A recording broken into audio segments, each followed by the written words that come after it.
ये पूरी कहानी एक अच्छी घटना पर आधारित है, इसलिए पूरी देखिए कि कैसे ये परिवार एक राज बन गया है। और चैनल को सब्सक्राइब करना ना भूलें। साल था 1997। नोएडा के सेक्टर 62 में एक पुराना मकान कई सालों से खाली पड़ा था। लोग कहते थे कि वहां कुछ ठीक नहीं है, लेकिन 2003 में शर्मा परिवार, राजेश, उनकी पत्नी सुमन और उनका 8 साल का बेटा राहुल सस्ते किराए के लालच में वहां रहने आ गए। पहले कुछ दिन सब सामान्य रहे।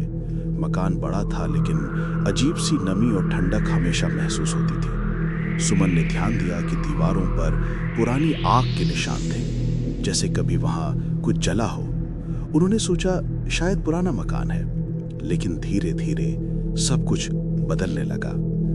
रात को जब सब सोते तो ऊपर की मंजिल से बच्चों की हंसी की आवाजें आती। राजेश जब जाकर देखता तो कमरा खाली होता। एक रात उसने साफ देखा, दीवार पर किसी महिला की परछाई झूम रही थी, लेकिन कमरे में कोई नहीं था। अगले दिन पड़ोसी बुजुर्ग ने बताया कि उस मकान में पहले एक औरत अपने 2 बच्चों के साथ रहती थी। पति उसे छोड़ गया था। वो औरत मानसिक रूप से टूट गई थी। एक रात उसने दोनों बच्चों को अपनी कमर से कपड़े की पट्टी से बांध लिया और खुद पर मिट्टी का तेल डालकर आग लगा ली। तीनों उसी कमरे में जल गए। तब से कोई भी उस मकान में 2 महीने से ज्यादा नहीं रह सका। राजेश ने इन बातों पर ध्यान नहीं दिया, लेकिन घटनाएं बढ़ती गई। एक रात राहुल ने चीखते हुए अपनी माँ को बुलाया, माँ, वो दीदी फिर आई। जब सुमन ने जाकर देखा तो कमरे की दीवार पर किसी बच्चे की उंगलियों से बने जलते निशान दिखे। वो धीरे धीरे खुद ही मिट गए। घर का माहौल डर से भर गया। सुमन हर रात वही सपना देखती। जलती हुई औरत उसे देख रही है, कह रही है, मेरा घर लौटा दो। सुबह उठने पर उसकी हथेलियों पर राख के काले धब्बे होते। एक शाम जब राजेश देर से घर आया तो उसने देखा कि सारा घर अंधेरे में डूबा था। दरवाजा खुला था। अंदर घुसते ही मिट्टी के तेल की गंध आई। वो ऊपर भागा।